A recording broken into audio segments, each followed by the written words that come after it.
여우는 어디에나 있습니다. 남극과 북극 같은 극한의 기후만 아니라면 여우는 거의 모든 나라에 살고 있습니다. 그만큼 여우는 환경에 대한 적응력이 매우 뛰어난 동물입니다. 하지만 단 한 나라만 예외입니다. 바로 우리나라입니다. 서식 환경이 그 어디에도 뒤질 게 없는 나라인데도 말입니다. 그런데 어느 날 모두 사라지고 말았습니다. 무슨 일이 있었던 걸까요? 야생동물 중 사실 여우만큼 우리와 친숙한 동물도 없습니다. 호랑이가 없으면 여우가 왕노릇을 한다는 호가호이나 여우는 죽을 때 구릉을 향해 머리를 두고 초심으로 돌아간다라는 뜻의 수구초심은 아주 오래전부터 쓰던 사자성어입니다. 보통 단란한 가족을 토끼 같은 자식들과 여우 같은 마누라라고 표현하기도 하고 여우 같은 마누라와는 같이 살아도 곰 같은 마누라와는 같이 못 산다라는 속담도 있습니다. 남자를 잘 홀리는 여자를 불여우라고 표현하곤 했는데 바보 온달도 처음 평강공주를 만났을 때 혹시 여우가 아닐까라고 의심한 바 있습니다. 맑은 날 내리는 비를 여우비라고도 합니다. 옛날엔 우리나라에도 여우가 무척 많아서 각 고을마다 여우 고개가 하나 정도는 있었습니다. 서울에선 지금 사당동과 과천을 연결하는 남태령이 여우가 많이 출몰한다고 해서 여우 고개라고 불렸습니다. 어렸을 적 여우야 여우야 뭐하니라고 시작하는 동요를 안 불러본 사람은 없을 것입니다. 이어 밥 먹는다 무슨 반찬 개구리 반찬 죽었니 살았니라고 물어보고 살았다고 답하면 여우에게 잡히지 않기 위해 잽싸게 도망쳐야 했습니다. 이렇듯 여우는 아이들의 흔한 놀이에도 등장할 정도로 사람과 아주 가까이에서 살아온 동물입니다. 그건 여우가 좋아하는 먹이가 주로 사람 근처에 있기 때문입니다. 여우가 거의 모든 나라에 산다는 것은 어떤 음식도 잘 먹는다는 얘기입니다. 물가에 사는 여우는 물고기를 잡아먹기도 하고 개구리나 도마뱀으로 배를 채우기도 합니다. 이게 없으면 곤충을 잡아먹거나 그것마저 없으면 과일이나 나무 열매도 먹는 잡식파입니다. 하지만 뭐니 해도 여우가 가장 좋아하는 먹이는 쥐와 닭, 토끼 같은 작은 포유류입니다. 모두 사람과 가까이서 사는 동물들입니다. 닭과 토끼를 키우는 농촌에선 매일 밤 여우와 전쟁을 해야 했습니다. 여우가 들어오지 못하도록 닭장과 토끼장을 아무리 단단히 고쳐도 여우는 어떻게든 방법을 찾아내 몇 마리씩 훔쳐가곤 했습니다. 그래서 여우 같은 놈이라는 욕이 자연스럽게 만들어진 것입니다. 여우가 더 밉상으로 보였던 것은 주로 무덤가에서 살았기 때문입니다. 하지만 이는 여우가 시체를 좋아해서가 아닙니다. 원래부터 여우가 살기 좋아하는 곳이 전망 좋고 양지 바른 곳입니다. 시골에선 딱 이런 곳이 무덤입니다. 무연고묘 같은 경우엔 사람들이 잘 드나들지도 않습니다. 여우는 햇볕 잘 드는 곳에 굴을 파고 그곳에서 새끼를 키웁니다. 그리고 아래가 내려다 보이기 때문에 침입자를 감시하기도 좋고 먹잇감의 이동도 쉽게 알 수 있습니다. 여우는 뛰어난 청각 능력을 갖고 있습니다. 무려 100m 밖에서 쥐가 짹짹거려도 들을 수 있습니다. 그렇다고 여우가 직접 굴을 파는 것도 아닙니다. 여우는 주로 오소리가 파놓은 굴을 빼앗습니다. 뺏는 방법이 아주 영악합니다. 오소리는 조금 결벽증이 있는 동물입니다. 지저분한 것을 참지 못합니다. 여우는 이를 이용합니다. 오소리가 굴을 비운 사이 여우가 들어가 똥을 싸고 오줌을 넣어서 난장판으로 만들어버립니다. 여우는 원래 냄새가 지독하기로 유명한 동물이기도 합니다. 이를 견디다 못한 오소리가 굴을 포기하면 그때 여우가 새끼를 데리고 입주합니다. 그런데 여기서도 여우의 영리함이 나옵니다. 여우는 굴을 파는 것은 서툴지만 굴을 개보수하는 데는 천재입니다. 여우굴의 길이는 보통 5에서 20m입니다. 여기에 굴의 출입구를 많으면 10개 정도를 만들어 놓습니다. 굴이 무너지거나 침입자가 있을 경우를 대비하는 것입니다. 이 때문에 사람이 여우를 잡는 것은 무척 어렵습니다. 여우는 이 많은 출입구를 이용해 신출기물하게 숨거나 나타납니다. 여우는 또한 먹이가 생기면 필요한 만큼만 먹고 나머지는 이 굴 속에 보관합니다. 여우는 정말 대단히 용의주도하고 영리한 동물입니다. 그럼에도 야생에서 산다는 것은 쉬운 일이 아닙니다. 여우의 자연 수명은 10년이 넘지만 100% 야생에선 3, 4년을 생존하기가 힘들다고 합니다. 여우로선 생존을 위한 최선이지만 이 여우를 곁에서 지켜보는 사람들은 여우를 일방적으로 오해하기도 합니다. 여우가 시체를 파먹는 요물이라는 것입니다.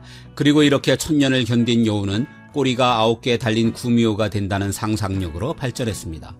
구미호는 드라마에 아주 인기 있는 단골 소재라 요즘엔 여우하면 곧바로 구미호를 연상하기도 합니다. 하지만 우리의 옛날 이야기에도 우리의 옛 기록에도 구미호는 없습니다. 우리나라는 주로 백여우에 관한 이야기일 뿐 구미호는 주로 일본의 민담에 등장합니다. 구미호는 일제시대의 일본에서 건너온 이야기인 것으로 보입니다. 어쨌든 이렇게 해서 여우는 교활하고 사악한 동물의 상징이 되었습니다만 이제 우리에겐 여우야 여우야 뭐하니라고 물어볼 여우가 없습니다. 1970년대에 지리산에서 포획된 여우를 마지막으로 갑자기 이 땅에서 사라진 것입니다. 여러 가지 이유로 개체수는 줄어들 수 있지만 이렇게 여우가 완벽하게 멸종된 것은 다른 나라에선 유례가 없습니다. 물론 몇 가지 짐작되는 이유가 있기는 합니다. 한국의 여우는 일제시대 때부터 서서히 줄어든 것으로 보입니다. 일본 강점기 때엔 여우 목도리가 무척 유행했습니다. 여우 한 마리를 통째로 사용해 만든 여우 목도리는 당시 신여성의 필수품이나 다름없었습니다. 일본 여성들에게도 여우 목도리는 부의 상징으로 여겨져 그때 수없이 많은 여우가 남획되었습니다. 여우 목도리는 그 후로도 오랫동안 우리나라에서 유행했습니다. 1960, 70년대에는 외화벌이를 위해 많은 여우 가죽이 수출되기도 했습니다. 암튼 1953년 휴전 직후 창경원의 동물원을 복원하기 위해 여우를 포획했더니 생각만큼 잘 잡히지 않아 애를 먹었다는 기록이 있습니다. 이미 일제강점기를 거치면서 여우가 드물어지기 시작했다는 방증입니다. 그 다음 원인으론 여우의 서식 공간이 줄어들었다는 점이 꼽히고 있습니다. 6.25가 끝나고 1950년대 중반이 되면서 우리나라는 베이비 붐이 불면서 인구가 본격적으로 늘기 시작했습니다. 여기에 1960년대부터는 급속한 산업화가 진행되었습니다. 이는 많은 면적의 산림 훼손을 가져왔습니다. 여우가 살만한 공간도 여우의 먹잇감도 급속히 줄어들게 된 것입니다. 이렇게 위기를 맞은 여우에게 1960, 70년대 전국적으로 벌어진 쥐잡기 운동이 결정타를 날렸습니다. 당시 전국의 쥐는 6천만 마리 정도로 추정되었습니다. 이 쥐가 갉아먹는 곡식이 전주 시민 전체가 무려 1년간 먹을 양과 같았습니다. 워낙 먹고 살기 어려웠던 시절이라 쥐를 잡아 이 곡식이라도 아껴야 했습니다. 그래서 당시 정부는 마치 군사 작전하듯 일제히 같은 날 같은 시간에 전국에 쥐약을 놓게 했습니다. 구우도 살벌해 간첩 때려잡듯 쥐를 때려잡자였습니다. 요즘 아이들은 기절초풍할 일이지만 당시 초등학생들은 집에서 잡은 쥐의 꼬리를 잘라 학교에 가져가면 학용품 선물을 받았습니다. 이렇게 해서 많은 쥐를 잡을 수는 있었지만 이게 여우에겐 재앙이었습니다. 여우의 먹잇감이 대폭 사라지기도 했고 쥐약을 먹은 쥐를 먹는 바람에 수많은 여우가 죽었습니다. 물론 당시엔 쥐가 여우의 식량이고 쥐가 없으면 여우도 사라진다는 것을 몰랐습니다. 알았다고 하더라도 상관하지 않았을 테지만 말입니다. 아무튼 이렇게 해서 여우가 우리나라에서 멸종됐다는 게 학계의 설명이긴 합니다. 하지만 이게 다는 아닐 것 같습니다. 대량으로 쥐약을 놓는 나라가 우리뿐이 아닙니다. 더구나 여우와 식성이 비슷한 족제비나 너구리는 멀쩡하기만 합니다. 때문에 여우가 멸종된 데는 우리가 알지 못하는 전염병이 한몫했을 것으로 생태학자들은 의심하고 있습니다. 현재 우리나라에선 소백산 일대에서 여우를 복원하기 위한 작업이 진행 중입니다. 이 산에 여우가 좋아하는 쥐와 파충류, 견과류 등이 많기 때문입니다. 하지만 지리산의 반달곰 복원 사업보다도 진척이 더 지지부진하다고 합니다. 혹 여우의 이례적인 멸종이 우리나라의 생태계에 적신호가 켜진 것이 아닌지, 아니면 우리가 모르는 사이에 또 다른 종의 멸종이 진행되고 있는 것은 아닌지 걱정됩니다.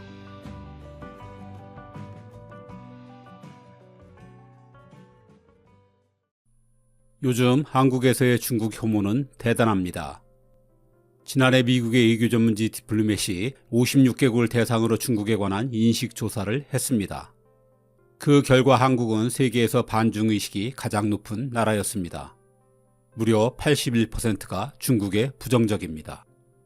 세대별로 따지면 20, 30대의 중국 혐오가 압도적입니다. 이 조사에서 드러난 또 하나의 특징은 진보 보수 가리지 않고 중국에 부정적이라는 것입니다. 일본이나 북한에 대한 인식보다도 더 나쁘죠. 오죽하면 지난 대선 결과도 반중 감정이 일정 영향을 끼쳤다는 분석이 있을 지경입니다. 그런데 둘째 가라면 서러워할 반중 국가가 또 있습니다. 베트남입니다. 오래된 순으로 꼽으라면 단연 베트남이 세계 1등입니다. 베트남은 역사 자체가 중국으로부터 살아남기입니다. 이게 수천 년간입니다. 그래서 베트남에선 세대 불문 국민 전체가 뼛속 깊이 중국에 대한 반감이 있습니다. 어떻게 된 일일까요? 베트남은 기원전 2세기 말부터 한나라의 지배를 받았습니다. 이게 무려 1000년간이나 이어졌죠.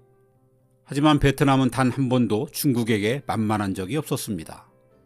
서기 33년경에는 증짝과 증리 자매의 전설적인 활약으로 잠시 독립하기도 하죠. 중국의 압도적인 힘에 다시 나라를 빼앗기긴 했지만 지금까지도 이어지고 있는 질기디 질긴 저항의 시작입니다. 삼국지의 가장 유명한 이야기 중 하나로 칠종칠금이 있습니다. 제갈공명이 남만의 왕인 맹핵을 7번 사로잡고 7번 풀어주었다는 그 얘기죠. 물론 삼국지에서 남만은 베트남의 일부인 것처럼 그려지거나 해석되지만 이는 소설적인 과장이고 허구입니다. 그럼에도 이 고사에서 우리는 중국이 가진 두 가지의 인식을 알 수 있습니다. 남만은 남쪽에 있는 오랑캐라는 뜻입니다. 우리를 동쪽의 오랑캐라는 뜻의 동이라고 부른 것과 같은 거죠. 중국을 중심으로 온 세상이 돌아가는 중화사상에서 베트남은 한낱 정복하고 교화해야 할 대상이란 걸 분명히 한 것입니다. 공명은 맹에게 마음을 얻기 위해 여러 차례 풀어주죠. 적 왕의 목을 치고 땅을 빼앗으면 그만인 당시로선 무척 이례적인 인내심입니다. 이건 그만큼 소설에도 등장할 정도로 베트남이 오래전부터 중국의 지배에 고분고분하지 않았다는 걸 말해줍니다. 긴 세월 끊임없이 저항하던 베트남은 드디어 938년에 천년의 한을 풀게 됩니다. 당나라가 멸망하고 5대 십국 시대로 분열된 틈을 타 응호 왕조가 중국으로부터 첫 독립을 이루었습니다. 하지만 이를 가만히 놔둘 중국이 아니죠. 혼란이 송나라에 의해 어느 정도 수습되자 두 차례나 베트남으로 토벌군을 보냈습니다. 하지만 그때마다 실패하죠. 토벌은커녕 이 시기에 베트남은 오히려 10만 대군으로 송나라를 급습해 일시적이지만 지금의 광동성까지 차지하기도 했습니다.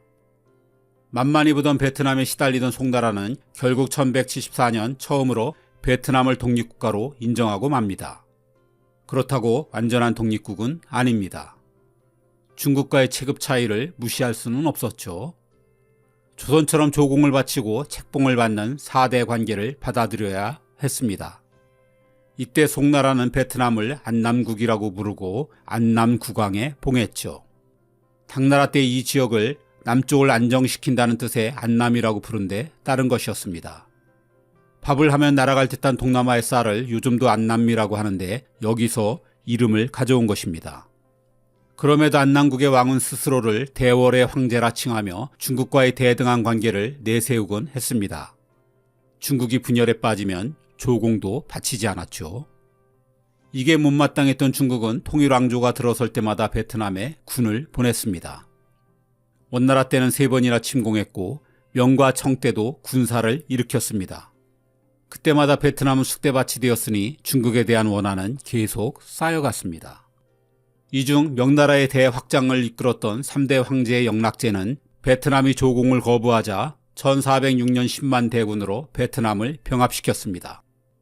다시 중국의 식민지가 된 베트남을 20년간의 질긴 저항 끝에 독립시킨 게 레 왕조의 초대 황제인 레러이라는 인물입니다. 의병을 일으켜 독립운동에 나선 레러이는 첫 전투에서 패한 후 명과의 정면 대결에선 승산이 없음을 깨달았습니다. 그래서 이후엔 철저하게 적이 쫓아오면 도망가고 물러나면 기습하는 유격전을 벌였습니다. 이를 견디지 못한 명나라는 베트남과 형식적인 조공 관계를 맺고 철수하게 되죠. 레러이의 유격전은 이후 베트남의 핵심적인 군사작전이 되었습니다. 이런 게릴라전으로 베트남은 중국 외에도 프랑스와 미국이라는 거함을 꺾을 수 있었습니다. 청나라 때 침략군은 무려 30만 명이나 되었습니다. 한때 수도인 하노이가 함락되는 어려움을 겪었죠. 하지만 역시 베트남의 특기인 게릴라전으로 청나라를 대패시키고 독립을 유지할 수 있었습니다. 월남이란 이름이 이때 지어졌고 베트남은 월남의 현지어 발음입니다. 이렇듯 중국과의 항쟁이 곧 베트남의 역사입니다. 베트남은 중국이라는 초강대국으로부터 살아남기 위해 북쪽을 죽자사자 수비하는 한편 오랜 세월에 걸쳐 남쪽으로 향해 갔습니다. 이 모습은 베트남의 지도에 고스란히 남아 있습니다. 베트남의 국토를 보면 북에서 남으로 해안을 따라 좁고 길게 뻗어 있습니다. 라오스와의 국경지대는 길이가 1100km에 달하는 험준한 안남 산맥과 끝없는 밀림이라 이곳으로 땅을 넓힐 수는 없었기 때문이죠. 대신 베트남은 남쪽 끝의 메콩강 유역을 캄보디아로부터 빼앗아 200여 년 전에 자국 영토화했습니다. 중국에는 약소국이지만 인도차이나 반도에선 나름 골목대장 역할을 하는 게 베트남이죠. 중국과의 오랜 충돌은 정치, 사회, 문화 등 다방면으로 지금도 베트남에 많은 영향을 끼치고 있습니다. 중국과 가까운 하노이의 북부 지역은 아무래도 군사의 중심지라 베트남에서 가장 보수적입니다. 반면 큰 군사적 위협이 없는 호치민의 남부는 경제에 전념하면서 베트남에서 가장 진보적이죠. 중국의 영향을 많이 받는 북부는 한중일과 비슷한 동아시아 영향권이고 남부는 동남아시아 문화권의 특징을 갖고 있기도 합니다. 베트남과 중국의 관계는 두 나라가 공산화되면서 한때 극적인 동맹관계를 맺기도 했습니다. 세계가 공산주의와 자본주의의 두 진영으로 나뉘면서 중국이 프랑스와 독립전쟁을 벌이던 베트남을 지원한 것입니다. 베트남이 미국이라는 골리앗과의 전쟁에서 이긴 것도 중국의 지원이 큰 몫을 했죠. 하지만 이념을 같이 하는 동지적 관계도 영토 욕심 앞에선 한낱 휴지 조각인 게 냉혹한 국제사회의 현실입니다. 베트남이 미국과의 전쟁에 정신없는 틈을 타 중국이 베트남 영토했던 파라사일 제도를 점령해 버렸습니다. 이게 오늘날 미국까지 개입된 남중국해 국제분쟁의 싹이 되었죠. 다시 악화된 양국 관계는 베트남이 중국의 지원을 받던 캄보디아를 점령함으로써 다시 전쟁으로 치닫게 되었습니다. 정예병이 캄보디아 파견된 허점을 노리고 중국은 1979년 60만 병력으로 베트남을 침공했습니다. 하지만 베트남의 예비 병력도 당해내지 못하고 겨우 한 달 만에 별 소득 없이 물러났습니다. 10년 뒤에 양국은 평화협정을 체결해 비로소 전쟁을 마무리했지만 베트남은 요즘 또 다른 위기감에 쌓여 있습니다. 다시 베트남의 지도를 봅니다. 19세기부터 20세기 중반까지 베트남의 수도였던 후에와 최근 한국인들에게 인기 여행지인 다낭에 있는 중부 지역은 허리가 잘록합니다. 가장 폭이 짧은 곳은 불과 50km밖에 되지 않죠. 여기를 점령당하면 베트남은 남북으로 분단됩니다. 이게 베트남의 지도자들이 가장 걱정하는 베트남의 아킬레스건입니다. 파라셀 제도를 비롯한 남중국해에 중국이 건설 중인 해군 기지는 베트남의 아킬레스건을 노리는 비수와 같습니다. 물론 이 문제를 해결하기 위해선 서쪽으로 팽창하면 됩니다. 국경을 맞댄 이웃 국가들인 라오스와 캄보디아가 늘 걱정하는 게 바로 이것이죠. 그래서 라오스와 캄보디아도 살기 위해 친중을 하게 되었습니다. 이렇게 되자 베트남은 중국과 라오스, 캄보디아의 포위딩골이 되었지요. 베트남이 중국에서 벗어나려 할수록 주변 국가들이 오히려 친중 국가가 되어 베트남을 위협하는 역설, 이게 베트남의 딜레마입니다. 베트남 국민의 반중 감정과 달리 베트남 정부로선 중국과 좋은 관계를 유지해야만 하는 딜레마도 있습니다. 힘의 격차가 현실적으로 존재하고 베트남 수출의 절반을 중국이 차지하는 경제적 이익도 결코 포기할 순 없기 때문입니다. 베트남은 좋든 싫든 중국과 공생해야 하는 나라입니다. 그래서 중국의 팽창주의에 대해선 단호히 대처하는 한편 갈등을 표면화시키지 않고 관리하는 데 외교의 초점을 맞추고 있습니다. 그리고 중국과의 오랜 항쟁에서 배운 손자병법도 충실히 따르고 있죠. 가까이에 있는 강대국은 영토를 원하고 멀리 있는 강대국은 영향력을 원할 뿐이라는 가르침 말입니다. 한때 원수였던 미국과 잘 지내며 중국을 견제하는 것도 바로 이에 따른 것이죠.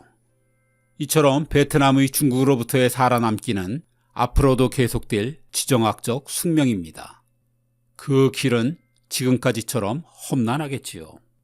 하지만 그간 베트남이 보여온 불굴의 의지와 강대국을 이겨보았다는 민족적 자부심, 이 두 가지가 베트남의 생존에 계속해서 결정적인 역할을 할 것으로 생각됩니다.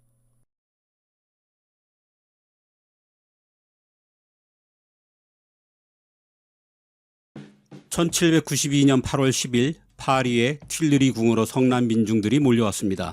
한창 프랑스 혁명이 진행 중이던 때였습니다.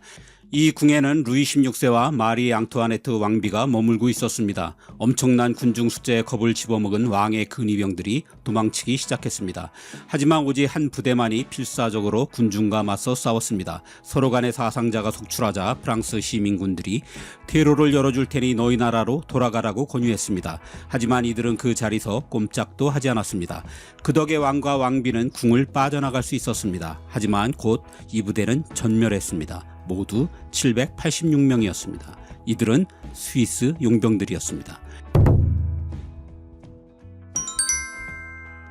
이들은 분명 살 기회가 있었습니다. 그럼에도 왜 이런 무모한 싸움을 한 것일까요? 프랑스 왕에 대한 충성심? 아닙니다. 그건 조국이 너무나 가난했기 때문입니다. 나중에 한 죽은 병사에게서 유서가 발견되었습니다. 그곳엔 우리가 왕과 맺은 약속을 저버리고 도망친다면 이후 우리의 후손들은 아무도 용병으로 일하지 못할 것이라고 쓰여 있었습니다.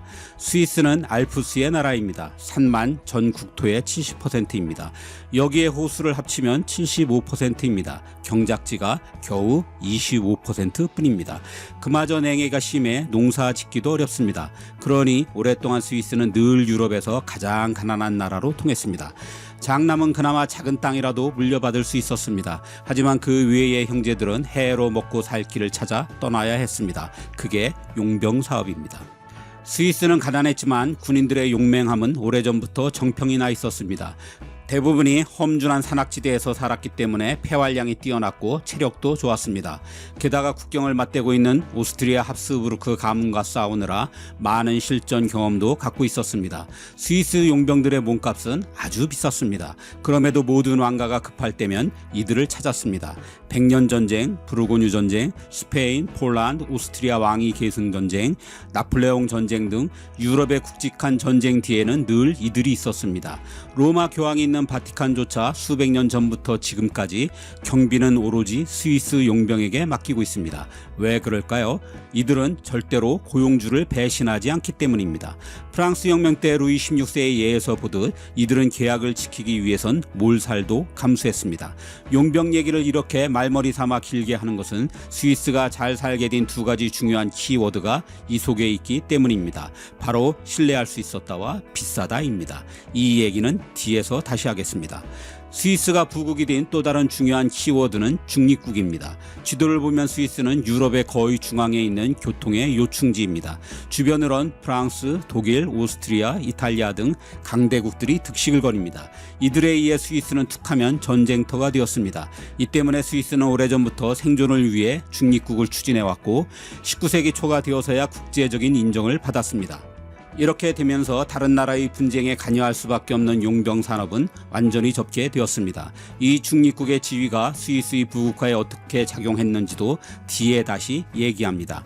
이제 스위스가 어떤 과정을 거쳐 세계에서 가장 부유한 나라가 되었는지 오직 산업 중심으로만 알아보려고 합니다. 16세기 후반 프랑스에선 위그노 전쟁이 벌어집니다. 구교와 신교 간의 종교 전쟁입니다. 이때 많은 위그노 즉 신교도들이 박해를 피해 스위스로 이주해 왔습니다. 스위스는 칼벤과 츠빙글리의 종교 개혁으로 신교가 이미 굳건했기 때문입니다. 이때 넘어온 위그노 중엔 당대 최고의 기술을 가진 시계공들이 유독 많았습니다. 이 시기 스위스엔 보석 세공업 같은 정밀 수공업이 발달해 있었습니다. 검소한 삶이 강조되던 종교개혁 분위기로 인해 이들이 대거 시계 사업으로 업종을 전환했습니다. 이들이 위그노의 장인들에게 시계 제작 기술을 배웠고 여기에 세공업자 특유의 정밀함이 더해지자 품질이 뛰어난 시계들이 쏟아지기 시작했습니다. 스위스는 인구가 매우 적은 나라라 무역만이 살 길이었습니다. 이런 면에서 시계는 스위스의 여러모로 딱 들어맞는 제품이었습니다. 좁고 험난한 산길이 많은 나라라 부피가 크거나 무거운 제품이라면 운송이 어려워 외국에 내다 팔기 어려웠을 것입니다. 하지만 시계는 작고 가벼웠습니다. 그럼에도 부가가치는 엄청났습니다. 스위스의 상인들은 큰 가방에 시계를 가득 담아 알프스 산맥을 넘어 프랑스로, 독일로, 이탈리아로, 네덜란드로 시계를 내다 팔아 큰 돈을 벌었습니다. 용병이 아니더라도 많은 사람들이 먹고 살 수 있는 스위스 역사상 첫 산업이 탄생한 것입니다. 이렇게 되자 18세기 후반에는 제네바에서만 2만 명이 넘는 사람들이 시계 산업에서 일하며 연간 8만 5천여 개의 시계를 생산하게 되었습니다. 지금 초고가의 명품 시계로 세계를 휩쓰는 시계의 나라 스위스가 이렇게 만들어졌습니다. 스위스 용병들의 몸값이 아주 비쌌고 그럼에도 모든 왕가가 이들을 찾았다는 말을 기억하실 것입니다. 스위스 시계가 바로 그랬습니다. 스위스 시계는 비쌌고 그럼에도 높은 품질 때문에 많은 사람들이 찾았습니다. 그리고 이 기조는 오늘날까지도 한결같이 이어지고 있습니다. 우리는 부가가치가 높은 비싼 제품만 판다는 것입니다. 그 비슷한 예가 또 있는데 제약사업입니다. 스위스의 제약사업은 처음엔 염색업에서 시작되었습니다. 알프스에서 나는 여러 식물을 이용해 천에 갖가지 색을 물들이던 단순한 일이었습니다. 그러다 스위스인들은 점차 알프스의 산자락에 진귀한 약초가 산더미처럼 많다는 걸 알았습니다. 연구를 거듭한 끝에 이들은 약초를 알약으로 만들었습니다. 그리고 가방에 담아 알프스의 봉우리를 넘어 전 유럽에 내다 팔았습니다. 약초는 시계보다도 가벼웠고 부가가치도 높아서 가방 하나만으로도 많은 이익을 얻을 수 있었습니다. 제약업이 발전을 거듭하면서 오늘날 스위스는 세계 신약 발매 1위 기업인 노바티스, 항암치료제 1위 기업인 로슈 같은 세계적인 제약회사를 갖게 되었습니다. 스위스를 보잘것없는 농경사회에서 산업사회로 탈바꿈시켜준 1등 공신은 시계와 함께 섬유산업입니다. 18세기 후반 영국의 방적기를 들여오면서 스위스는 본격적인 섬유사업을 시작했습니다. 하지만 나폴레옹의 대륙 봉쇄령으로 더 이상 기계를 들여올 수 없게 되자 일순간 위기를 맞는 듯 했습니다. 하지만 스위스는 이를 전화위복의 기회로 삼았습니다. 직접 방적기를 개발한 것은 물론 여기에 사상 최초로 디젤 엔진을 달아 대량 생산이 가능해진 것입니다. 이 덕에 한때 스위스의 섬유산업은 세계 최고였습니다. 스위스산 방직기계도 날개에 돋친 듯 팔려나갔습니다. 1900년엔 전체 국민의 절반 가까이가 섬유산업에 종사할 정도였습니다. 그런데 이 섬유산업의 발전에는 스위스 용병들이 큰 몫을 했습니다. 유럽 각국의 용병이 파견되다 보니 각국의 시장 사정에 밝았고 이들을 신뢰하는 인맥들도 많아 쉽게 팔도를 개척할 수 있었습니다. 약소국이었을 때 스위스의 지리적 위치는 독이나 다름없었습니다. 하지만 무역에 눈뜬 스위스에겐 교통의 요충지가 오히려 큰 장점이 되었습니다. 스위스는 알프스 너머의 나라들과 교역을 늘리기 위해 19세기 초에는 도로 건설에 주력했고 19세기 중반에는 철도망도 대폭 늘렸습니다. 이게 스위스에겐 전혀 기대치 않았던 또 다른 산업의 기회를 만들어 주었습니다. 오늘날에도 스위스 경제에 만만치 않은 비중을 차지하는 관광업입니다. 이 당시만 해도 유럽의 부유층들은 해외여행이 가능했습니다. 19세기 말이 되어선 35만 명의 관광객이 스위스를 찾아 알프스의 아름다움을 즐겼다는 기록이 있습니다. 이처럼 시계와 섬유, 관광과 제약 등에서 자본을 축적하게 되자 스위스는 금융업으로 손을 뻗쳤습니다. 그리고 은행 사업의 성공은 알프스에 갇힌 빈국 스위스를 일약 세계적인 주목을 받는 국가로 만들어 주었습니다. 스위스의 금융업 역시 프랑스에서 위그노들이 이주해오면서 시작되었습니다. 17세기 후반 루이 16세가 신교의 자유를 허용한 낭트 칙령을 철회하면서 제2차 위그노 탈출이 벌어졌습니다. 스위스로 온 위그노들 중에선 신흥 재력가들이 많았습니다. 이들은 주로 제노바에서 고리 대금업을 하였습니다.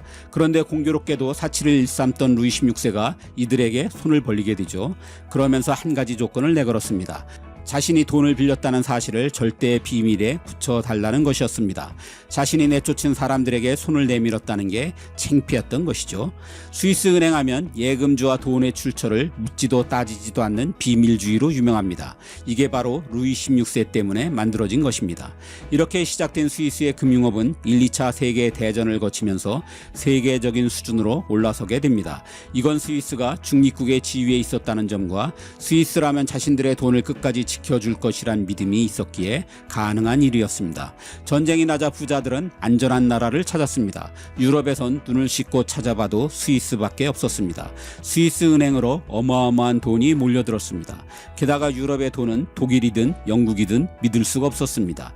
전쟁이 지는 순간 돈이 휴지 조각이 될 것이기 때문입니다. 전쟁에 반드시 필요한 석유를 대는 아랍에서도 결제 수단으로 스위스 프랑을 요구했습니다. 허구한 날 침략을 당하던 그리고 용병 외엔 먹고 살 길이 없던 이 가난한 나라의 돈이 일약 기축통화까지 된 것입니다. 그런데 스위스 은행에 돈을 맡긴 유럽의 부자들은 1, 2차 세계대전에서 모두 살아남았을까요? 그렇지 않았을 것입니다. 나치의 비밀 경찰 게슈타포가 그토록 찾고 싶어했던 독일 부자들이 맡긴 돈도 고스란히 스위스 은행의 소유가 되었을 것입니다. 현찰 많기로 소문난 유태인의 돈은 말할 것도 없습니다. 나중에 미국의 압력으로 유태인 후손들에게 피해 보상금을 찔끔 주기는 했지만 말입니다. 어쨌든 스위스의 금융업은 스위스의 경제를 반석 위에 올려놓았습니다. 그리고 세계대전을 통해 전쟁의 리스크가 적은 스위스의 안정성이 부각되자 수많은 국제기구들도 스위스에 잇따라 자리 잡았습니다. 세계무역기구, 국제적십자사, 국제보건기구, 국제노동기구, 국제결제은행 등 30여 개의 주요 국제기구와 250여 개의 NGO 단체가 스위스에 양질의 일자리를 지금도 제공하고 있습니다. 여기에 국제올림픽위원회와 국제축구연맹도 스위스에 본부가 있습니다. 또한 구글의 해외기술센터를 포함한 5천여 개의 다국적 기업이 스위스에 소재지를 두고 있어 이 나라의 부를 더해주고 있습니다. 이처럼 스위스가 부유해진 그 기저에는 용병에서 보는 신뢰가 깔려 있습니다. 그리고 영세 중립국이 되면서 오랜 세월 전쟁을 피한 덕에 지속적으로 부를 축적할 수 있었습니다. 스위스의 산업 흐름을 보면 또 하나의 일관성이 있습니다. 바로 역량의 집중화입니다. 스위스의 인구는 오늘날에도 870만 명 정도입니다. 영토도 남한의 40%밖에 되지 않습니다. 이 작은 나라가 모든 분야의 산업을 고루 발전시킨다는 것은 사실상 불가능합니다. 그래서 스위스는 특정 분야의 산업에 올인해 왔습니다. 앞에서 본 것처럼 시계, 제약, 섬유, 관광, 금융이 모두 그랬습니다. 온 역량을 집중해 특정 산업의 수준을 최고로 끌어올린 다음 물건을 최대한 비싸게 파는 것, 이게 스위스가 지금까지 수백 년간 반복해온 일입니다. 그럼 오늘날의 스위스는 어느 곳에 집중하고 있을까요? 얼핏 알프스의 대자연 풍경과 잘 어울리지 않아 보이지만 바로 첨단 하이테크 산업입니다. 스위스는 크게 뭉뚱그려 얘기하면 이공계의 나라입니다. 대다수의 학생들이 가는 직업학교도 단 15%만이 진학하는 대학교도 이공계가 절대 다수이고 절대 지원이 이루어지고 있습니다. 그리고 이들이 시계에서 시작된 정밀기술에 전자공학을 결합해서 의료기기, 선박터빈, 발전설비, 정밀측정기는 물론 우주비행선까지 최첨단 하이테크 제품을 만들어냅니다.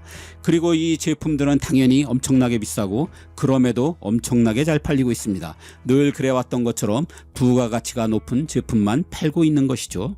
이렇게 해서 이들은 용병으로 목숨 팔아먹고 살던 나라를 오늘날 1인당 국민소득이 8만 2천 달러에 이르는 세계 최고의 부자 나라로 만들었습니다.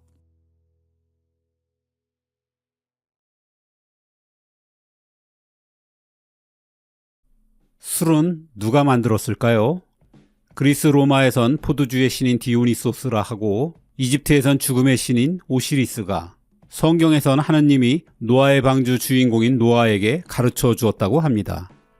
프랑스의 문어 빅토르 위고는 역시 휴머니스트답게 이의 반론을 제기하며 물은 신이 만들었지만 술만큼은 인간이 만들었다고 했죠.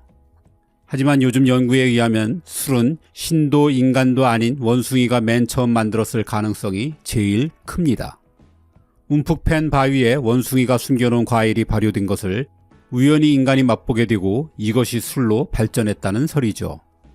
이후 술은 선사시대 이래 거의 모든 곳에서 인간과 희로애락을 함께 해왔습니다. 물론 몇몇 예외 지역은 있죠. 에스키모인들이 사는 알래스카나 아메리카 인디언들과 호주의 원주민인 애버리진이 살던 건조 지역 같은 곳 말입니다. 자연 발효가 일어날 수 없는 극한의 환경을 가진 곳들이죠.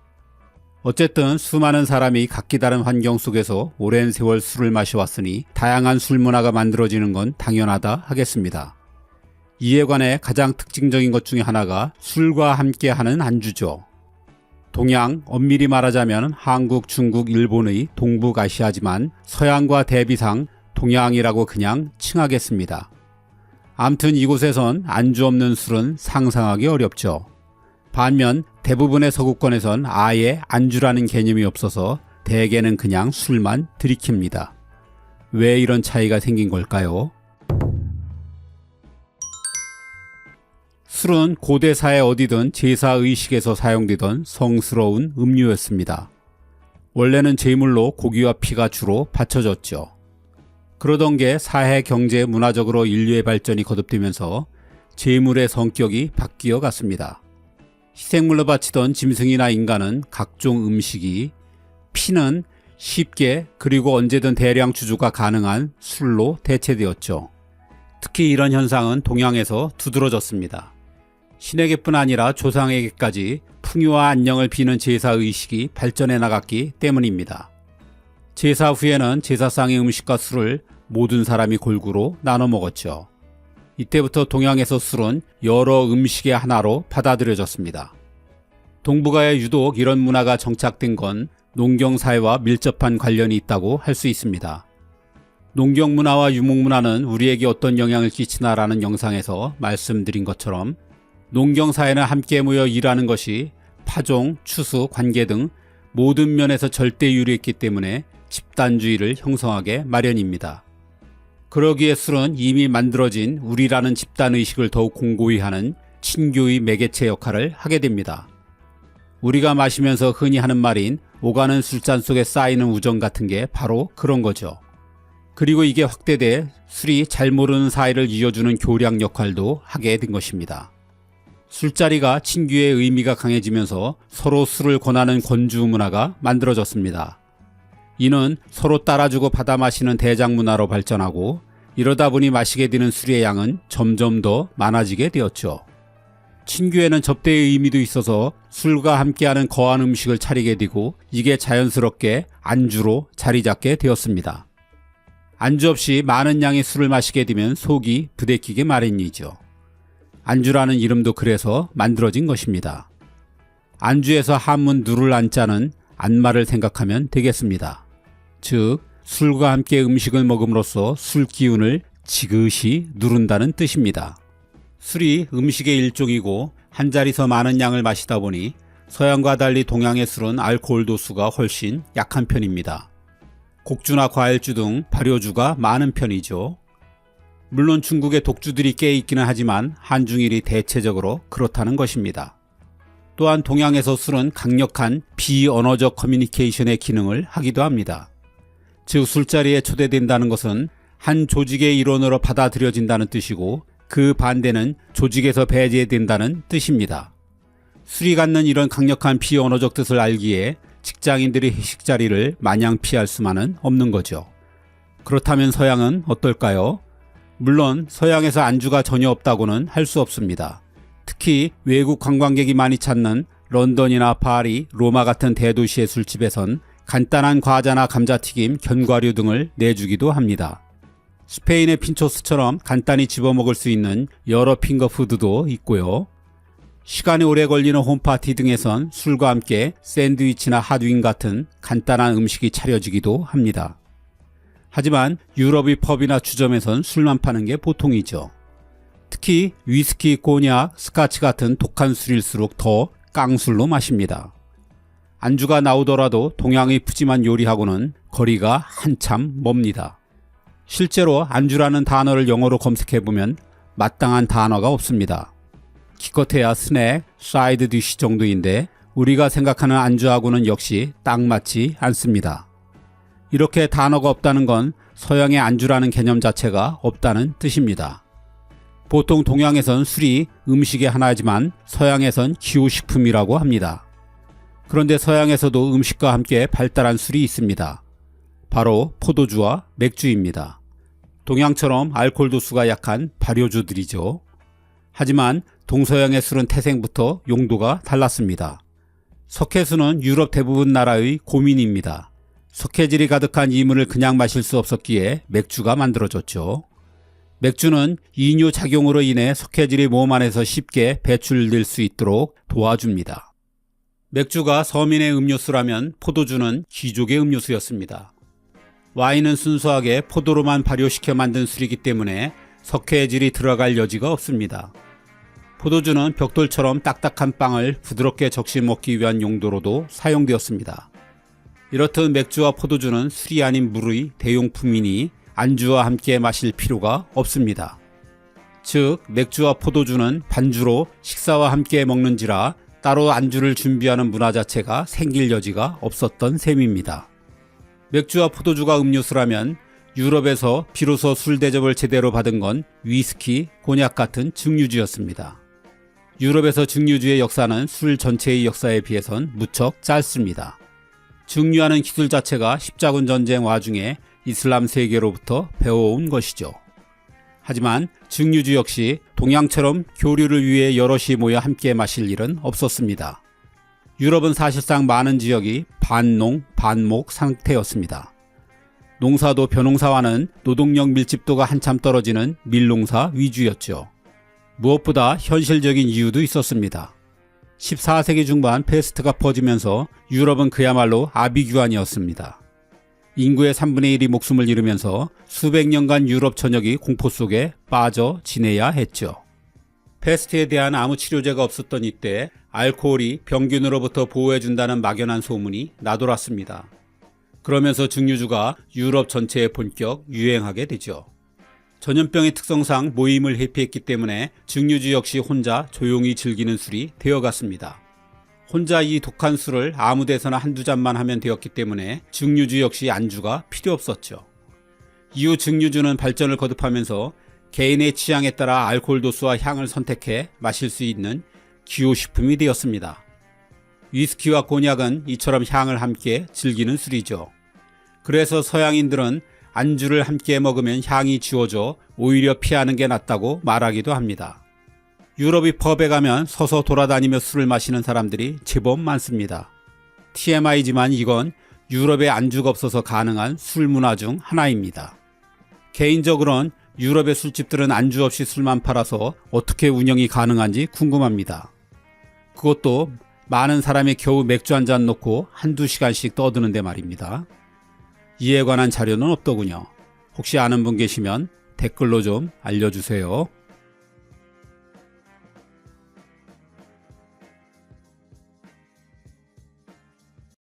독일 제국의 철혈재상 비스마르크가 독일을 통일하고 보니 세계의 식민지는 이미 열강들의 차지였습니다.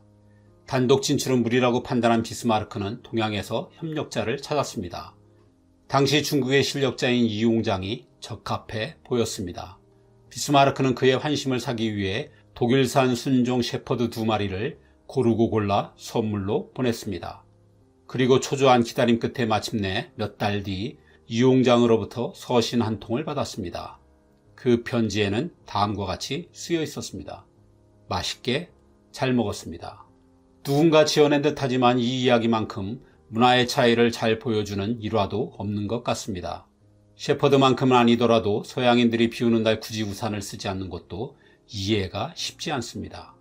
장대비에 모자 하나만을 눌러쓰고 거리를 걷는 남자들의 모습은 영국, 프랑스, 독일, 스위스, 미국, 호주 등 서양 어디에서나 쉽게 볼 수 있는 광경입니다.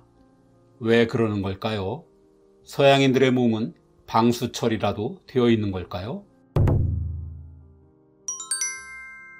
미국 서부의 캘리포니아 바로 위에는 오리곤주가 있습니다. 미국에서 비가 잦은 곳 중 하나입니다. 2017년 한 신문사가 1,700명의 시민을 대상으로 비 오는 날 우산을 챙겨가는가라는 설문조사를 했습니다. 그 결과 절대 안 가져간다는 응답이 무려 66%나 되었고 항상 가져간다는 사람은 겨우 5%뿐이었습니다. 이유는 단순했습니다. 두 손이 자유로운 게 좋아서라는 응답이 절반 이상이었습니다. 귀찮게 우산 들 바엔 비 맞아 꿉꿉한 몸으로 종일 지내는 게 더 나은 모양입니다. 비의 특성이 우리와 좀 다르긴 합니다. 우선 대부분의 서양에선 우리와 같은 장마가 없습니다. 유럽에선 특히 한국처럼 한꺼번에 쏟아지는 폭우가 드물죠. 대신 부슬부슬 하루에도 여러 차례 내립니다. 그것도 해가 쨍쨍하다가 갑자기 비가 쏟아지기도 하니 정말 변덕스럽습니다. 언제 내릴지 모르는 종잡을 수 없는 날씨가 반복되는 데다가 비가 와도 대개는 금방 그치니 우산을 매번 챙기는 게 참 번거롭기도 할 것입니다. 게다가 바람이 심해 비가 사방으로 뿌려대니 우산이 별 쓸모가 없기도 합니다.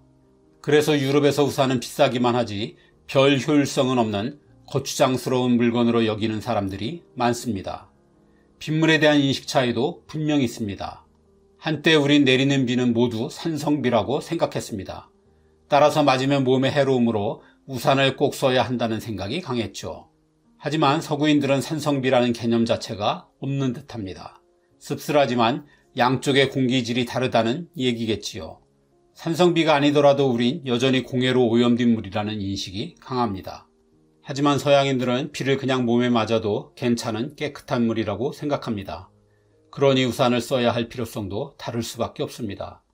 여기에 서양 남자들이 외모에 별로 신경을 쓰지 않는 편이라 비 맞는데 거리낌이 없다는 점도 있고, 일부이긴 하지만 실내에서 우산을 펴면 재수가 없다는 미신을 믿는 사람도 있습니다. 아이들의 경우 안전상의 이유도 있습니다. 우산을 쓰면 시야를 가려 교통사고의 위험이 커지고 넘어질 수도 있으니 비옷을 더 권장하기도 합니다. 삼보 승차라고 3걸음 이상이면 무조건 자동차를 탄다는 미국이나 캐나다에선 모든 곳을 자동차로만 이동하기 때문에 우산이 사실상 필요 없다고 말하는 사람들도 있습니다. 하지만 이들이 말하기 꺼려하는 진짜 이유는 따로 있습니다. 그건 서양 사회에 여전히 만연하는 남자 특유의 마초 근성입니다. 서양에선 남자가 우산 쓰는 걸 남자답지 못한 나약한 행동이라고 여깁니다. 이런 현상은 젊은 층일수록 더 심해 우산을 들고 다니는 것 자체를 무척 창피해 합니다. 유럽보다 더 보수적인 분위기인 미국에선 우산을 쓰면 아예 게이 취급을 받기 십상입니다. 미국에선 남자라면 이래야 한다라는 남성성을 은근 강요받는 분위기가 있습니다. 예를 들어 남자라면 늘 근육을 단련해야 하고 미식축구나 아이스하키 같은 거친 스포츠를 즐겨야 하며 음악도 락이나 헤비메탈을 들어야 한다는 식입니다. 반면 걸그룹 같은 여성의 음악을 듣는다거나 헬스를 안 하거나 스킨이나 로션을 바르거나 옷과 머리에 신경 쓰거나 백팩이 아닌 토트백 등을 들면 게이 취급받기 일쑤입니다. 심지어 와인을 마셔도 게이죠. 여러 차례 미국 영화에도 출연한 바 있는 배우 이병헌도 미국에서 난데없이 게이 논쟁에 휘말린 적이 있습니다. 겨우 앞머리를 아래로 내렸다는 게 그 이유였습니다. 미국의 이런 마초 문화는 영국, 프랑스, 아메리칸 원주민들과의 영토 확장 전쟁과 무법자들이 특식을 벌였던 서부개척 시대의 카우보이에서 비롯되었다고 보고 있습니다. 하지만 중고등학생들과 서민층들 사이에서 성행할 뿐 중상류층으로 가면 분위기가 좀 다릅니다. 이들은 마초 문화를 하위 문화로 경멸하며 비 오면 누구보다 먼저 당당하게 우산을 꺼내 쓰고 다니죠. 당연히 와인도 즐기고요. 그런데 사실 역사적으로 따져보면 우산은 비를 막는 용도가 아니었습니다. 우산의 영어 단어인 엄브렐라는 그늘이라는 뜻의 라틴어인 움브라에서 유래되었습니다. 우산은 들고 다니는 그늘이라는 뜻으로 비가 아니라 햇빛을 가리기 위한 것이었습니다. 중국만이 처음부터 양산과 우산 겸용을 만들어냈습니다. 하지만 동서양 모두 종교나 의례 행사를 주관하는 남자용으로 만들었고 고위층의 권력을 상징하는 것도 똑같았습니다. 당시 우산은 너무 크고 무거워 대신 들어주는 신하나 하인이 꼭 필요했습니다. 고대 이집트와 메소포타미아 등지에서 첫 흔적이 발견된 우산은 그리스 로마 시절엔 부유한 여성들의 양산으로 주로 사용되었습니다.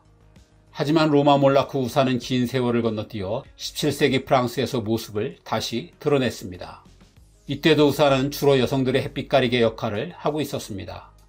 비 올 때 우산을 쓰는 건 사람을 젖게 하려는 하늘의 의도에 반하는 것이라는 종교적 사고에 영향을 받은 측면도 컸습니다. 우산의 무게도 보통 2kg에 달해 실용성도 떨어졌습니다. 하지만 장 마리우스라는 금속 기술자가 가벼운 접이식 우산을 만듦으로써 프랑스에선 우산이 드디어 비를 막는 용도로 함께 사용되기 시작했습니다. 빨간 하이힐로 멋내기를 즐겼던 루이 14세가 이 우산에 반해 5년간 생산 독점권을 주면서 하루아침 사이에 우산은 귀족들의 필수템이 되었죠. 영국은 18세기 중반이 넘어서야 조너스 한웨이라는 사업가에 의해 우산이 들어왔습니다. 남이 조롱하든 말든 한웨이는 날씨에 상관없이 30년간이나 우산을 들고 다녔다고 합니다. 이 덕에 우산의 실용성이 알려지면서 18세기 후반에 비로소 신사들 사이에 퍼지기 시작했습니다.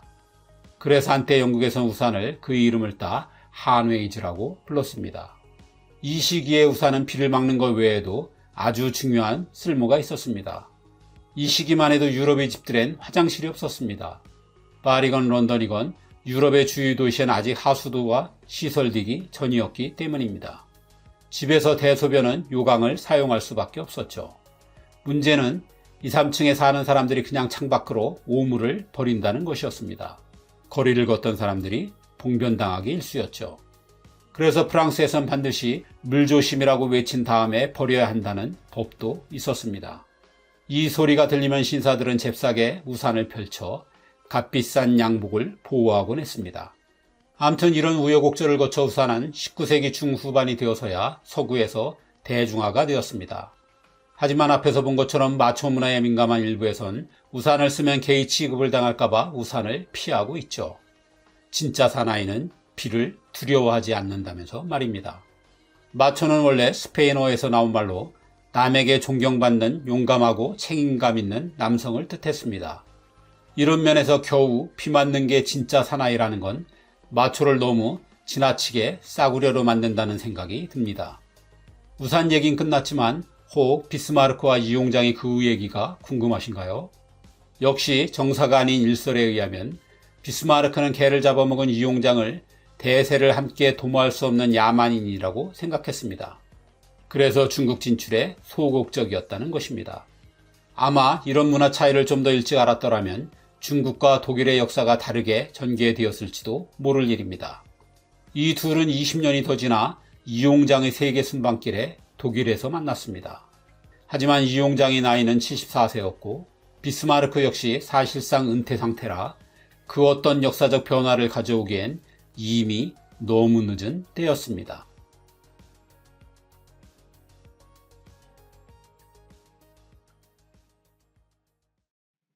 (1인당) 국민소득만을 놓고 보면 대만은 우리와 비슷한 경제 수준입니다. 그런데 이해하기 힘들 정도로 월급이 너무 적습니다. 겨우 우리의 절반입니다. 1인당 GDP가 3분의 1 수준인 중국과도 별 차이가 없고 숙련직은 오히려 중국이 더 높을 지경입니다. 대만의 임금이 유독 낮은 이유가 무엇일까요? 1990년대 말 IMF로 우리 경제는 쑥대밭이었습니다. 반도체 고모우간에 투자는커녕 살아남기에 급급한 시기였습니다. 경쟁 관계였던 대만이 이 기회를 놓치지 않았습니다.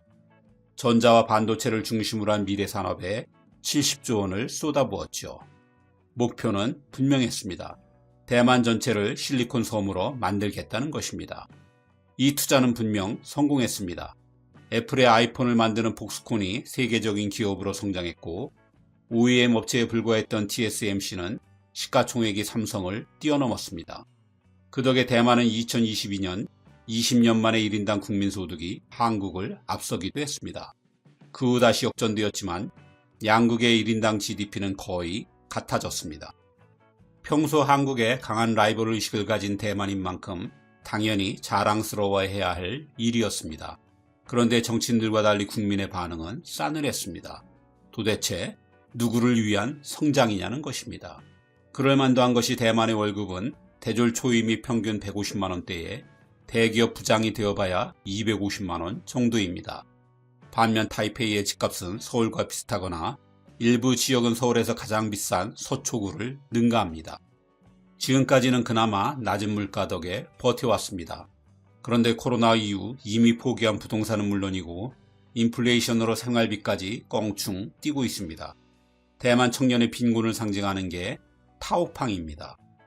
타오팡은 아파트를 여러 채로 쪼갠 일종의 원룸입니다. 최대한 면적을 넓히기 위해 베란다 밖으로 컨테이너 박스가 볼록 튀어나오게 만든 불법 증축이죠. 몸 하나 겨우 누울 수 있는 타오팡이 타이페이에선 월세가 40~50만원 합니다. 월급의 3분의 1을 이 좁아 터진 방에 써야 하니 미래를 위한 저축에 나설 여력이 없습니다. 이러니 10% 중반대의 실질 실업률을 뚫고 취업한다 해도 대만 젊은이들의 월급으론 집을 사는 게 불가능에 가깝습니다.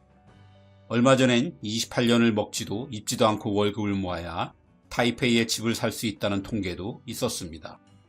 출산율이 우리와 비슷한 연령대를 기록할 만도 하죠. 이런 주택난에도 불구하고 타이페이의 집들은 20% 정도가 비어 있습니다. 너무 비싸 살 수 있는 사람이 적어서입니다. 그럼에도 집값은 요지부동입니다. 여러 채를 가져도 세금 부담이 거의 없어서 대만의 부동산 부자들이 싸게 팔지 않고 그냥 가지고 있는 거죠. 이런 현실에 절망한 대만의 젊은 세대는 자국을 실리콘 아일랜드라고 부르지 않습니다. 대신 공공연히 귀도, 즉 고스트 아일랜드라고 부릅니다. 귀신 들린 섬 혹은 저주받은 섬이라는 뜻입니다. 한국의 헬조선처럼 귀도는 대만 청년들의 분노가 응축된 단어입니다. 미래에 대한 불안으로 대만에선 졸업생을 앞둔 대학생 4명 중 1명이 우울증을 겪고 있다는 조사 결과도 있습니다. 대만의 임금이 이렇게 낮게 된 건 여러 이유가 있습니다. 그중 OEM 사업이 주력인 대만의 독특한 산업 구조가 가장 큰 몫을 하고 있다고 봐야겠습니다. 정확히 말하면 대만은 OEM보단 ODM입니다. 둘의 차이라면 OEM이 외국 기업이 개발한 제품을 단순 생산하는 것이고 ODM은 자체의 기술로 상품을 만들되 주문 기업의 브랜드로 팔린다는 점입니다. OEM은 베트남이나 캄보디아, 라오스 등 동남아 국가들이 주로 하고 기술력이 한 단계 높은 대만은 ODM 위주죠. 하지만 OEM이든 ODM이든 결국 고부가가치를 누릴 수 없는 하청기업이란 점은 같습니다. 1970, 80년대 우리가 대기업의 자원을 집중해 중공업 위주로 경제 개발에 들어갔다면 대만은 중소기업을 중심으로 미국의 전자제품을 위탁 생산하면서 경제 발전을 이루었습니다. 위탁 생산, 즉 OEM은 대만의 저비용 고효율의 노동력을 활용하려는 것이었습니다. 그리고 무엇보다 판매와 마케팅 부담이 없어서 좀 더 쉽고 안정적인 수익을 가져올 수 있었습니다. 초기 산업을 국영기업이 주도하면서 조성된 보수적인 경제의 생태계가 분명 한몫했을 것입니다. 어쨌든 이 덕에 대만은 2002년까지 1인당 GDP에서 한국을 앞설 수 있었습니다. 반면 우린 IMF 등 온갖 부침을 겪으며 그야말로 다이내믹 코리아가 됐죠. 하지만 OEM은 분명한 한계가 있었습니다. 가격 결정권이 없다는 것입니다. 예를 들어 삼성, LG, 현대자동차처럼 글로벌 파워 브랜드를 가진 기업은 가격도 올리고 그 수익도 모두 가질 수 있습니다. 하지만 대만의 폭스콘은 애플의 아이폰 그 어디에도 상표가 붙어 있지도 않고 제품가를 인상해도 계약액 이상은 가져갈 수가 없습니다. 그러기는커녕 OEM 업체는 원청업체로부터 끊임없이 원가 절감의 압력을 받기 때문에 결과적으로 임금 상승 여력이 부족하기 십상입니다. 게다가 대만엔 비슷한 일을 하는 중소기업이 너무나 많아 경쟁이 정말 어마어마합니다. 이들은 시장에서 살아남기 위해 부가가치 창출은커녕 생산 비용을 최소화하는 데 경영의 모든 초점을 맞추곤 했습니다. 가장 손쉬운 방법이 임금을 후려치는 거였죠. 이런 상황에서 2000년대 들어 중국이 세계무역기구에 가입하고 국제무역에 본격 뛰어든 게 대만엔 악몽이었습니다. 국내 기업들끼리의 경쟁도 벅찬데 이젠 하청을 따내기 위해 중국과도 싸워야 했습니다. 당연히 중국의 노동력은 더 저렴했습니다. 중국 기업에 밀려 문을 닫는 대만 기업이 급증했습니다. 이렇게 되면서 대만의 경제 성장도 임금 인상도 멈추었습니다. 그러는 사이 한국은 브랜드 파워를 갖춘 대기업들을 앞세워 중국 경제 성장독을 톡톡히 누르면서 대만을 앞질렀습니다. 생존에 몰린 대만 기업들은 아예 중국으로 진출했습니다. 중국의 값싼 노동력과 급팽창한 시장을 함께 노린 것이죠. 최고조에 달했던 2011년에만 대중국 투자액이 약 190조 원이었고 중국으로 일하러 간 대만인이 인구의 거의 10%인 200만 명에 달했습니다. 중국으로선 대만의 자본과 기술이 필요했고 게다가 언어가 같아 그 누구보다 쉽게 중국에 자리할 수 있었습니다. 하지만 대만의 임금만 놓고 보면 이건 재앙이었습니다. 우선 국내 기업의 대거 이탈로 일자리가 사라졌습니다. 게다가 대만 정부는 국내에 남은 기업들의 경쟁력을 유지하려 물가를 계속 억제하는 정책을 폈습니다. 이는 물가 따라 움직이는 임금도 당연히 억제되는 결과를 가져왔습니다. 인건비가 상승하면 중국과의 수주 경쟁에서 밀리기 때문에 대만에선 장기간에 걸쳐 저임금이 이렇게 고착화되어 갔습니다. 대만 정부는 청년 실업이 심각해지자 2009년 22K 정책이라는 이름의 인턴 프로그램을 도입했습니다. 대학 졸업자를 인턴으로 고용하면 그 회사에 22,000 타이완 달러를 지급한다는 것이죠. 이를 통해 34,000개의 일자리가 만들어지긴 했습니다. 그런데 하필이면 22,000 타이완 달러는 한때 유행하던 우리의 88만원 세대와 똑같은 88만원입니다. 그런데 대만의 기업들은 일자리보다 졸업자가 더 많은 상황을 이용해 이 88만 원을 대졸 신입 초봉으로 굳혔습니다. 이후로 오랫동안 대만의 젊은이들은 이 최저임금을 받으며 사회생활을 시작하게 되었습니다. 시작이 바닥이니 이후에도 임금을 끌어올리는 건 더욱 어렵게 되었습니다. 그 외에 의사결정 과정이 투명하지 않은 가족경영기업, 직원들의 개선을 요구하기 힘든 경직된 기업 문화, 임금 인상을 어렵게 하는 약체 노조 등도 대만의 임금이 현저하게 낮은 원인으로 꼽히고 있습니다. 대만의 1인당 국내 총생산은 33,000달러 정도입니다. 한화로 약 4,460만 원입니다. 대만에서 이 정도 연봉을 받는 사람은 TSMC나 미디어텍, 폭스콘 같은 세계적인 IT와 반도체 회사에 다니는 소수입니다. 그럼 이 돈은 다 어디로 간 걸까요? 경제에 노동소득 분배율이란 게 있습니다. 국민소득에서 임금이 차지하는 비율입니다. 분배율이 낮으면 경제 성장의 과실이 개인보단 기업에 더 많이 갔다는 얘기입니다. 즉 기업은 더 부자가 되고 임금을 적게 받게 된 가게는 가난해졌다는 뜻으로 해석할 수도 있습니다. 물론 분배율이 높으면 그 반대가 되고요. 그런데 대만은 이게 너무 낮습니다. 41%밖에 되지 않습니다. 1년에 100만 원을 생산하면 대만인들은 41만 원을, 기업은 59만 원을 가져갔다는 소리입니다. 그럼 이게 어떤 수준이냐 하면 베트남, 필리핀과 거의 차이가 없습니다. 대만의 국민소득은 분명 숫자상 선진국인데 분배는 동남아 수준인 셈입니다. 산업구조가 고도화되고 인건비가 높은 선진국들은 이게 보통 70%대입니다. 우리는 68.7%로 그 수준에 근접해 가고 있습니다. 4명 중 1명이 최저임금으로 사는 나라 대만에서 1인당 사치품 매출은 366달러로 우리나 일본보다 높습니다. 이것만 봐도 대만의 저임금이 계속되는 동안 경제적 불평등이 얼마나 깊어졌는지 짐작할 수 있습니다. 이렇듯 대만의 월급이 우리의 절반밖에 되지 않는 건 위 여러 이유가 있겠지만 그 바닥에는 불공정한 소득 분배가 있습니다. 최근 미국의 반중 제재로 인한 반사 이익과 반도체의 슈퍼사이클을 맞아 대만 경제가 호황이라지만 선진국 중 가장 낮은 임금을 받는 한 보통의 대만인들이 이걸 실감할 수 없는 건 당연한 것 같습니다.